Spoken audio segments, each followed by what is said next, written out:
러닝 플러스 교육연구소입니다. 이번 시간에는 학습에 메타인지를 적용을 하는 것에 대해서 얘기를 해 보겠습니다. 먼저 메타인지의 개념부터 살펴보도록 하겠습니다. 메타인지는 상위인지, 초인지 이런 말로도 쓰이거든요. 그 메타인지의 정의를 먼저 살펴보면 자신이 무엇을 알고 있고 무엇을 모르는지를 아는 능력을 얘기를 합니다. 메타인지라는 말은 프레벨이라는 연구자가 1979년에 처음 사용했던 말인데 그의 실험이 있습니다. 그 실험을 간단히 소개해 드리면 유치원 학생과 초등학생들을 대상으로 기억 테스트를 했는데 사실은 기억 테스트는 아니고요. 20개의 단어를 학생들에게 보여줍니다. 그 20개 중에서 학생들이 몇 개를 알고 있는지를 물어보죠. 그러면 뭐 10개, 15개를 알고 있다라고 얘기를 하겠죠. 그래서 그 다음에 그 학생들에게 자기가 기억하고 있는 단어들을 적게 합니다. 그러면서 처음에 얘기했던 알고 있는 단어의 개수와 실제로 학생들이 적은 개수들을 비교를 하는 거죠. 그렇게 되면 어떤 학생은 15개를 안다고 했는데 실제로 적은 거는 뭐 12개가 될 수가 있겠죠.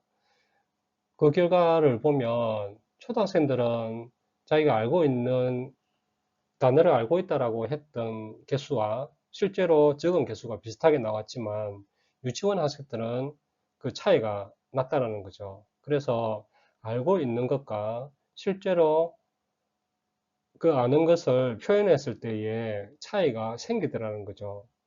그래서 메타인지라는 개념이 나왔는데 자신이 알고 있다는 사실, 모르고 있다는 사실을 알고 있는 그것이 메타인지라고 정의를 내렸습니다.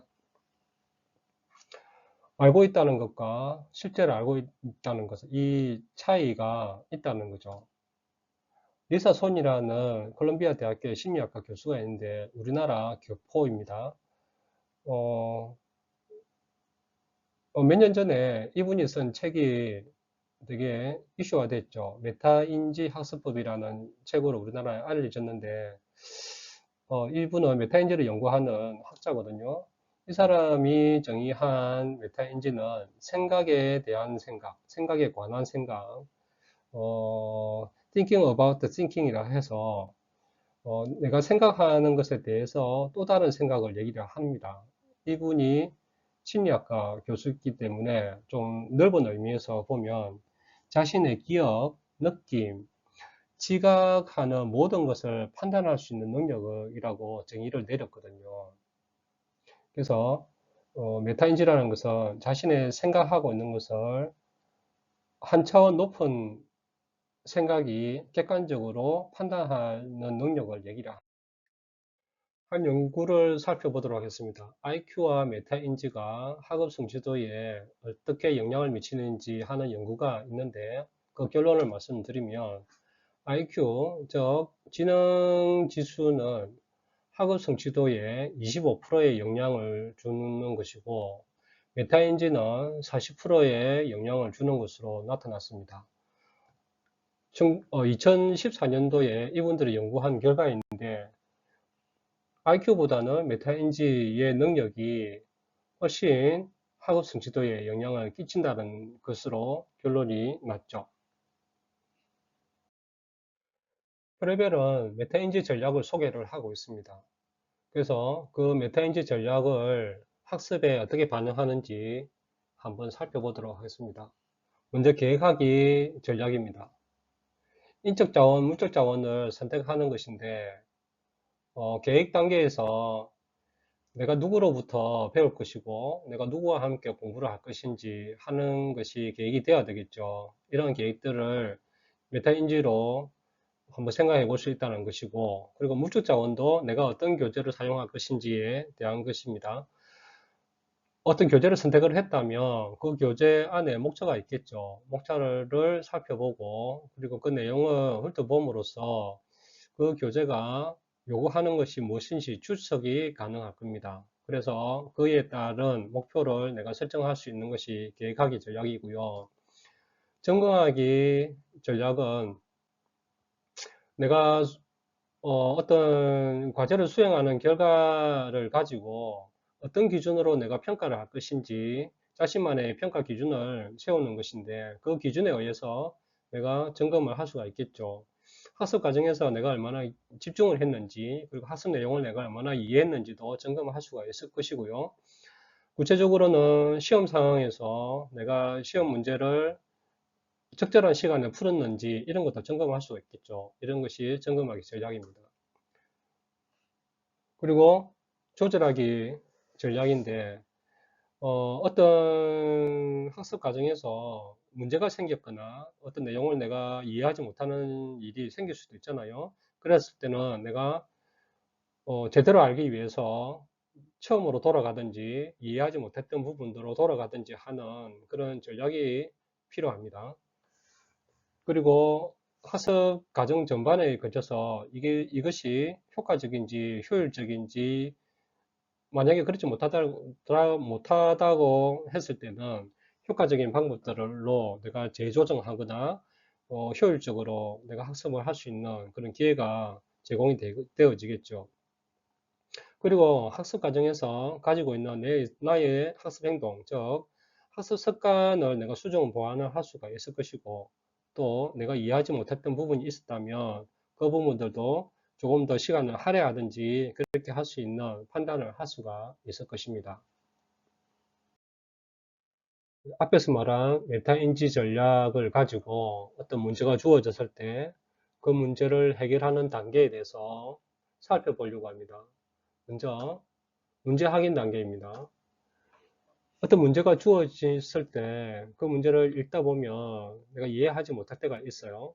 그럴 때는 자신의 말로 바꿔서 설명을 자기 자신한테 하게 되면 어떤 문제인지 확인이 가능하겠죠.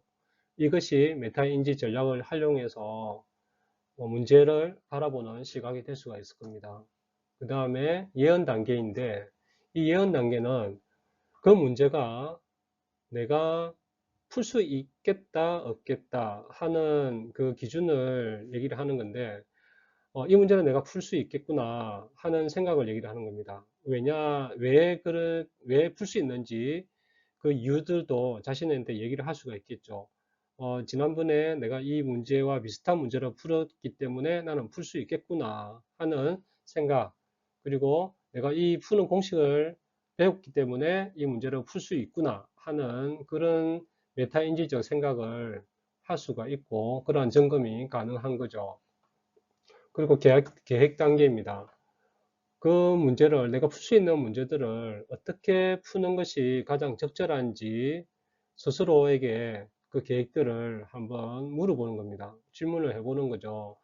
이 문제는 내가 이렇게 풀면 좋은 결과가 얻을 수 있겠다 하는 것을 메타인지적 접근에서 그 계획하기 전략으로 활용할 수가 있는 겁니다.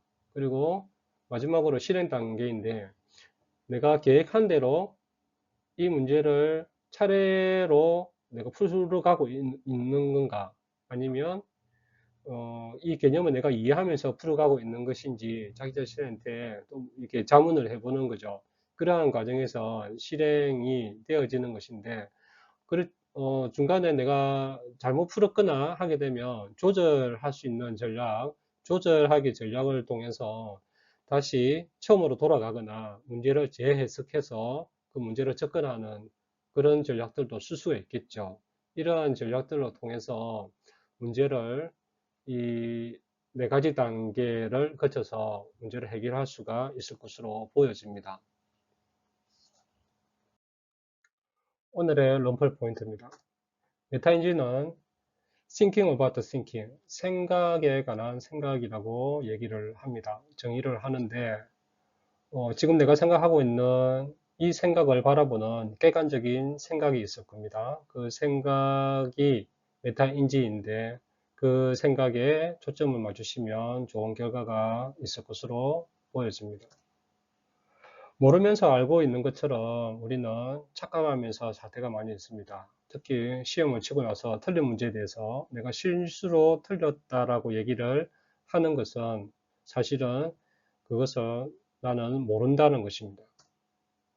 모른다는 것을 내가 알 때 알고자 하는 용기가 생깁니다. 그래서 정확하게 알지 못하면 나는 모른다고 생각하시는 것이 오히려 나에게 도움이 되어진다는 겁니다.